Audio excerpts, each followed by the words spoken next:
Hey, what's up, everybody? It's 123 Stealth Bomber here, and I'm bringing you another tutorial on the Assault Squad editor. And today I'm going to talk to you guys about offsets. And before I go any farther, I'm sorry I haven't made a video in a long time. I've been extremely busy with college work. You know me, I don't really post too many videos in the first place, let alone added with this, so I barely get any time now. But today I found a little extra time, so I wanted to post this to you. I wanted to post offsets for the longest time, and offsets are really cool. Pretty much, offsets are used for a lot of things. So in this video, it's actually I'm going to show you two examples, and the first example is making an AA gun fire into the air to make it look like the animation. If you guys downloaded my Iwo Jima map, you will know what I mean.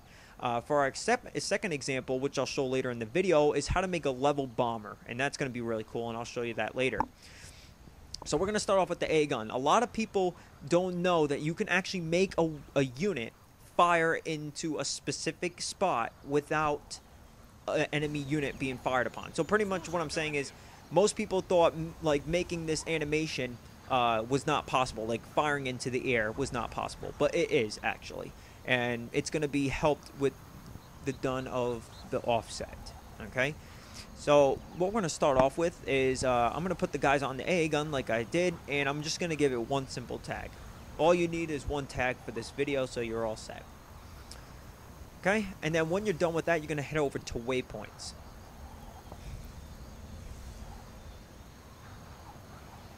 Alright. Alright, so you're going to hit add at the top right and give it a name. Then hit add where it says auto link, right next to auto link. And I'm just going to, for the sake of this video, I'm going to place 3 waypoints at max because we have to script each one, so it'll take some time. So 3 in like a triangle formation to make it a little like to go in each direction. Okay, so one thing to know is make sure they are not connected. See how in my as I'm shown, they're not connected. No lines are connecting them. Okay, so make sure they're not connected. Okay, now what you're gonna do is when you place your waypoints, you're gonna select one waypoint, and you're gonna where it says the properties for waypoint on the right, it's gonna say offset, and pretty much an offset means the altitude, and you'll notice it starts off as 0. All waypoints are at an altitude of 0. I'm gonna type in 100, and I don't know if you guys can see it. It's a little blurry or a little kind of like blended into the background, but you'll see a little red line protruding out of the cone for the waypoint. This right here is the altitude, showing pretty much it's a waypoint in the air. When it's at 0, that means it's at ground level. If you have it at a number, then that means it's now in the air. Now I put a bigger number, 350, and as you can see now it's a lot higher. It's up into the sky now. The tip where it stops is actually the highest point. All right. So I'm going to do this for all 3 waypoints. I'm going to put 350 for each one. Okay, and you'll see how this works later on when I test it to start that off, to see why the offsets are needed. Okay, so now what we're going to do is going to make one trigger. That's all we need. We do not need any conditions, unless if you're going to make a statement true to activate the commands, but in this case, we do not need it. So all you need to do is just go to commands, and then go to generic. Okay, and then what we're going to look for is the while loop. And yes, we've used the while loop many times, so we're using it again. And we're going to go to type and select entities. Okay, and then what you're going to do is go where it says tag and select the tag of the unit you want to be selected. So in my case, the AA gun. Now, usually what we do is when we have a while loop, we usually worry about the state, the count, and the value. In this case, you do not need to worry about. All you need to worry about is the tag. So make it nice and easy. Okay? When you're out of that menu, you're going to right-click on the while loop, and you're going to hit add inside. And again, you're going to go to generic. Now, this is something also new that I have never taught you, which is the switch. All right? And I'm going to talk more into detail later on because there's 2 different types of switches. You'll notice when I selected it, no menu came up because there actually is no menu for it. There's 2 sub-menus that I'll show you in a second. If you right-click it, you'll see case and you'll see default. I'll go more into detail on each one. For our first one, you're going to start off with the case. you want 2 cases and 1 default. So there's 3 waypoints in total. Well, depending on what you're doing for your mission or whatever, what you pretty much want to do is you always have all cases and then 1 default. All right, so we're gonna have, in our case, 2 cases and 1 default. So I'm gonna click on case for the start. All right. Alright, so now what you're going to do is you're going to left click on case, and you're going to, obviously a menu will pop up, and you're going to see where it says type, drop down the menu, and you're going to search for RAND. Okay, so RAND, if you're wondering, it's short for random. Okay, and all you're going to worry about is the value, and it's automatically at 1, which means more than likely that's 100%. So what you want to do for randomized numbers is always 0.1 to 1. That's what you always want to put for your values. I never knew what happens if you put a 2 or higher. I never tried that. If you want to try that, it's fine. But for my case, I'm going to put 0.4. So when I hit OK, you're going to notice where it says RAND is less than 0.4. So pretty much it's saying it's going to, if this happens, it has to be a value of less than 0.4, which I'm guessing is like a 40% chance. So if it's less than that, then it will be that case. Okay? You're going to right click on case and you're going to add inside. And what you're going to do is you're going to go to actor and then search for actor fire. On the actor fire, go to the selector and give expand the box, my bad, and give it the tag of the unit. And hit OK. And what you're going to do is, where it says attack, put a position. Because obviously there's no enemies involved, so go to position. And the waypoint you want to be fired at. So in my case, it will be 0. For the deviate mode, that means if it's going to deviate back and forth between the waypoints. So yes, you want to check this off. Alright. For the burst mode, usually I'm going to keep, usually I put mine on long, so it usually bursts, it usually shoots for a long time before it switches to another waypoint. And then you're going to check off only weapon, and then it's a place, and then you're going to check off main gun. Usually you don't have to worry about that if you have like just one gun, say like the A gun, but say, you only use that if you have like a unit that has multiple weapons. But usually to justify it a little bit better, I would suggest putting only weapon as gun. Okay, next what you're going to do is you're going to right click on active fire and you're going to add in a new one, and it's going to be a delay. Now the delay can be whatever you want, and pretty much the delay is just going to justify how long it's going to fire at that spot. So in my case, I'm going to put 3.5 seconds. So it's going to fire approximately 3.5 seconds for that time period before it moves on to another case. Okay, so for now we have to do 2 more. Now we're going to need another case. So and now yes, it's the same exact stuff. It's a case, an actor, and a delay, active fire, and a delay. So to save you some time, you do not have to do it all over again. Simply, all you have to do is just right click on the case. Right click on the case and hit copy. Or shortcut would be Alt C at the same time. Okay, and all I'm going to do is this time I'm going to keep the delay the same, and I'm going to change the actor fire, and I'm going to change the waypoint. But I'm going to keep all the other properties the same. And I'm also going to change the randomized from 0.4 to 0.6 to give it a little bit of variety. Okay, so we're done for that. We have 2 cases now. We have 1 waypoint left, and this one we need a default. Now, yes, you can use 3 cases. Nothing's gonna happen if you use 3 cases. But see, what happens is, if you use 3 cases, they're randomized. Remember, cases are randomized. So sometimes it might happen, sometimes it might not happen. So a default is gonna show. It's gonna say how.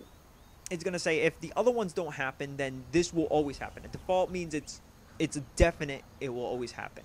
So when you right click on switch, you're going to hit default. Then what you're going to do is you're going to right click on default, and this time just do what you did for the cases. You're going to need an active fire and a delay. So we're going to do active fire, and again expand this box, give it the tag of the gun. Whoops, wrong one. And again, it's the same stuff. I'm just going to switch the waypoint and then deviate give it a long burst mode, and this its only weapon will be its main gun. And as well as we need right click on it again, and we need a delay. And again, I'm going to put it as 3.5 seconds. So we're all set for now. So an overview, pretty much it's just the while loop is going to ask it so it can constantly do it, because a while loop, as we know by now, is a constant. It's just a loop to constantly keep doing the same actions. Now within the while loop, it's going to switch between these 3 cases, which is 2 cases and a default. Defaults are always going to happen no matter what. The 2 cases are randomized. So between the value, the value that you put, for example, 0.6, the randomization has to be less than that value. So if you put a higher number, then it more than likely will happen. If you put a lower number, more than likely it won't happen. But if neither of them happen, then it will always be the default, okay? So you got to know the difference between those two. All right, so now we're all set. We can actually test it out. I don't even, there we go. Okay, so now you're going to watch and see, you're going to see how the AA gun fires. Now, maybe I should have added a bigger delay because, yeah, the AA gun, its turret moves really slow. But as you can see, it now fires into the air at that rate. Now, as you can see, it changes its altitude, sometimes. And I'm going to show you that it's actually firing at that tip of the altitude, if you notice. Sometimes it fires a little bit higher. It's a little glitchy sometimes, but yeah, it's still good though. So it's pretty cool how this works. This is definitely good if you want like if you want this as a scenery piece, or if you want this part of a mission where you have to destroy the AA guns while they're shooting up into the air or something like that. I've used it into my single player mission. It looks really cool when it's done. So it's pretty neat.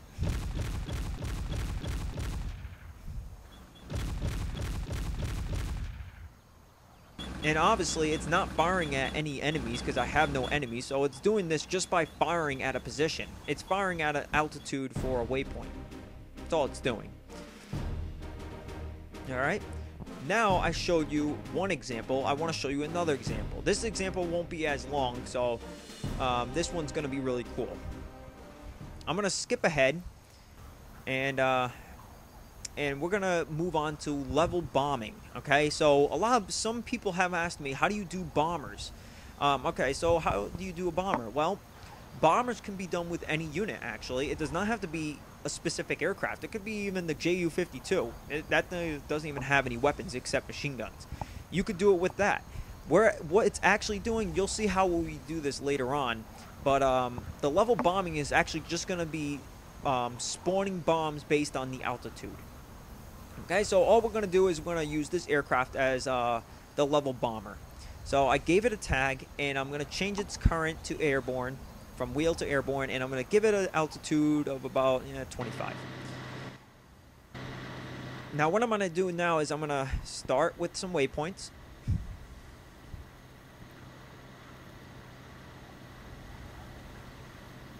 And this time, unlike the AA gun where it was randomized and they didn't need to be hooked up, this one is going to be like a regular waypoint if you're making a unit follow a path. This one needs to be connected, okay? And pretty much I'm just going to make a straight path to one side to the other. And I'm going to add a delete command at the end so it gets deleted when it reaches this end over here. Okay, and what I'm actually going to do is I'm actually going to unlink these two and actually create some more waypoints. Because what we're doing here is actually, you're going to see how it works. It's actually really simple. We're going to create really close together waypoints that create bombs. Alright, and you'll see how that works in a little bit. Okay, so now I have 5 pretty close together waypoints. Just adjust them a little bit because they're a little crooked.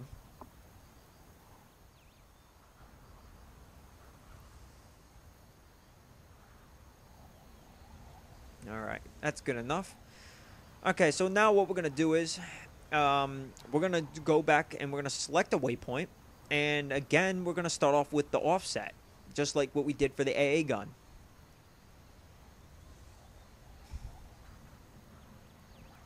All right. Hold on for a second. All right. But one thing I want to tell you is pretty much what's gonna happen is as the aircraft moves near these waypoints, it's gonna spawn a bomb on each one. You'll see how this works later on, but what we're gonna do is we're gonna select a waypoint and we're gonna give it an offset. Now make sure to give it a good height. I don't know if this is good enough, if that's about the same height as the aircraft. So you know, we'll just see. We'll have to change it if we need to. But yeah, we'll put it about that distance. So at that point, at the tip of the offset, that's where the bomb is going to spawn. It's going to spawn from the top and it's going to fall down. Okay, so now what we need to do is we're going to need to create some commands within each of these waypoints. There's 5 of them in total, and it's a really easy command. All you have to do is just go to, I believe it's, what is it? Oh yes, spawn, yes. So we got to use a spawn command, and what we're going to do is go to entity, we're going to expand it, and we're going to look for a bomb. And that would be found in the inventory, and it'll be under ammo, and there it is, the air bomb. I'm going to select the first one, air bomb, and I'm just going to give it the waypoint that it starts at. Now, this is a little bit different. You can do this by either going to the triggers themselves and then scripting it there, or you can do it by selecting each waypoint the way I'm doing it. So yes, it's going to be for these 5 exact waypoints. It's the same exact thing. All you need to do is just give it a simple spawn command and give it the waypoint it starts at. And all it's going to do is it's going to fall from the top of the offset. So it actually looks like when the aircraft moves in through each waypoint, it activates the bomb. Because this is a little bit different when we add in commands for on a waypoint. Usually, any unit that follows that waypoint will activate the command. So obviously, when the aircraft follows through those 5 waypoints, it'll activate these 5 bomb drops. And I just gotta add in the waypoint really quick.